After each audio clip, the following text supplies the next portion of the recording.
Okay, so when we look at the sources you shared on Alexandre Dumas' The Black Tulip, there's this really interesting question that pops out. Is it possible that, the deepest happiness, the real stuff, can only be found by actually going through pain, not trying to dodge it? Like, what if real joy isn't just handed to you, but it's something you earn through tough times? Today, we're really diving into this classic historical romance.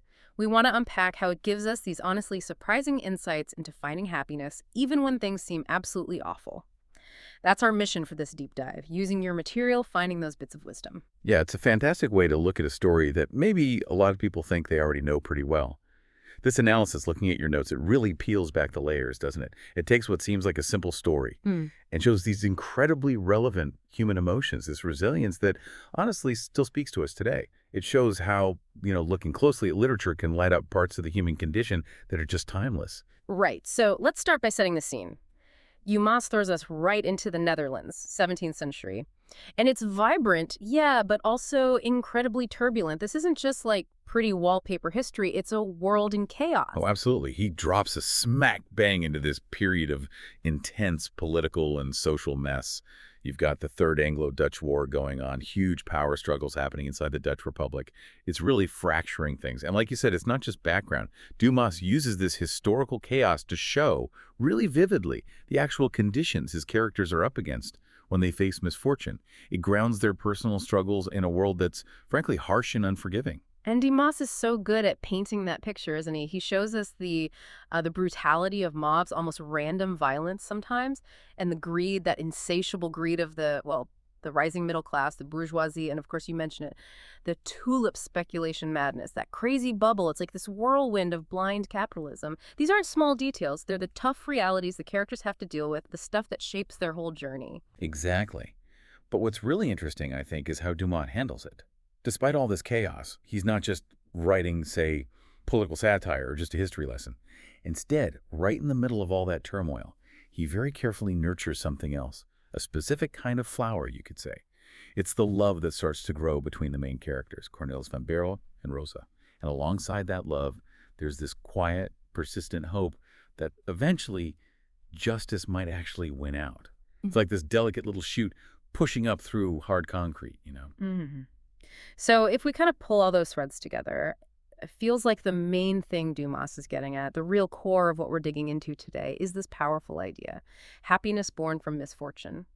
This novel really explores how people, even when they face unavoidable suffering, really terrible injustice, somehow manage to find happiness, to blossom.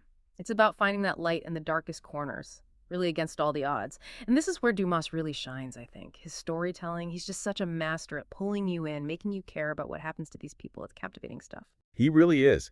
His skill with the narrative is quite something. For the most part, he keeps what you might call an observer's perspective. Hmm. Imagine like a camera panning across this big historical scene, giving you the wide view. But, and this is key, he never loses focus on the character's personal emotional journeys. He zooms right in when you need to feel their pain, their hope.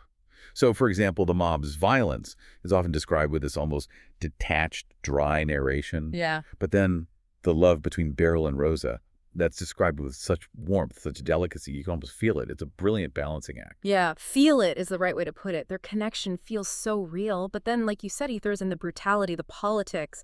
How does he keep that warmth, that hope, from just being totally snuffed out by the harshness he's showing us?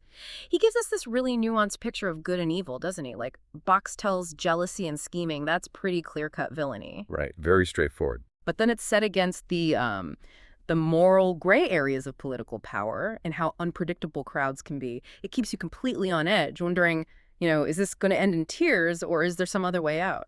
That's a really sharp point. And Dumas weaves it all together so cleverly using this key plot device you flagged from the sources, the double-edged documents. Yeah. Specifically, you've got Godfather Cornelis de Witt's letter and then Beryl's will. These aren't just plot points. They actually do two things at once, often contradictory things. So the letter, it works as both proof of a crime and at the same time proof of innocence. It's both. And Beryl's will.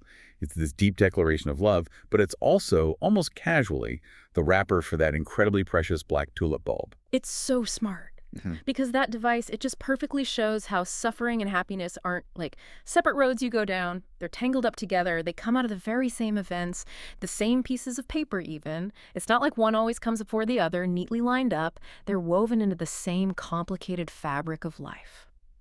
It's almost like Dumas enjoys keeping us walking this tightrope, doesn't he? Oh, One minute things look up, the next, maybe not. exactly. He keeps you guessing.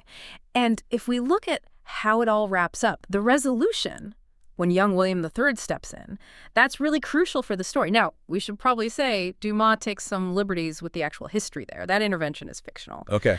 But its purpose in the story is massive. It's that moment where justice finally gets, let's say, an official stamp of approval, institutional validation, and that's what clears the way for their love, for Beryl and Rose's love, to finally bloom without these external threats hanging over them. It's the big, almost theatrical moment that lets personal happiness finally line up with a sense of order in the world. And that final line of the book, I have suffered too much not to have the right to say this.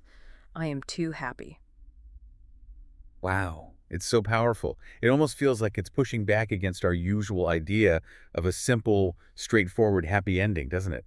What's the deeper layer there? It absolutely does push back. That line especially helps us really get the paradox at the core of this story.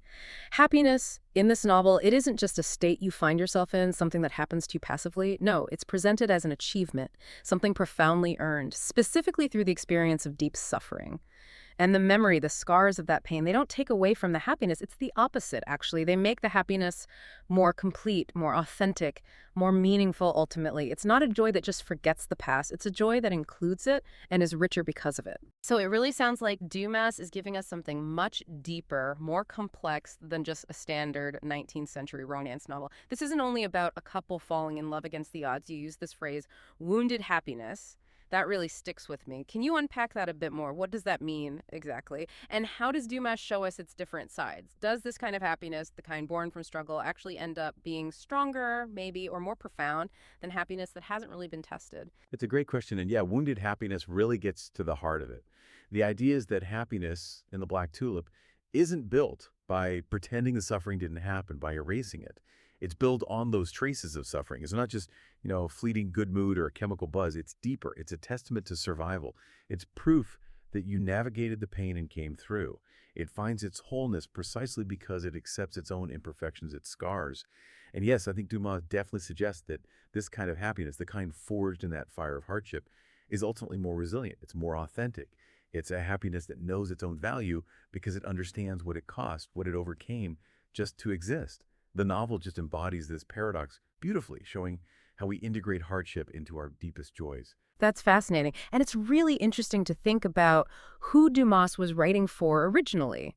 These are 19th century French readers living through an incredibly shaky period. I mean, think about it. They went through revolution, then an empire, then a restoration of the monarchy, then back to a republic, all pretty quickly. Plus, massive industrial changes, values shifting all over the place. It sounds like they really needed stories that could help them make sense of all that chaos. Precisely. And that connects back to your notes on the historical context, which is so important here. Dumas's novel, it really served as a kind of a cultural myth for those readers. It wasn't just entertainment. It was a story society could sort of hold up like a mirror, helping people understand their own hopes, their anxieties about justice, about love in this really turbulent world. In a time with so much change, so much upheaval, there was this deep-seated need in society for stories where somehow love and justice could win out together. Stories that offered a bit of hope, maybe a narrative anchor when everything else felt like it was shifting.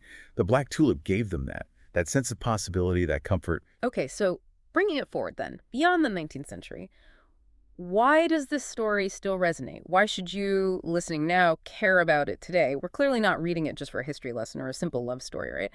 What's the message that lasts for us? Yeah, that's really the key question for our deep dive today, isn't it? I think the novel's lasting message is that it makes us think about how we as individuals, and maybe even as societies, how we inevitably face misfortune, setbacks, pain, but how we can potentially transform those experiences, transform them into the right to declare our own happiness.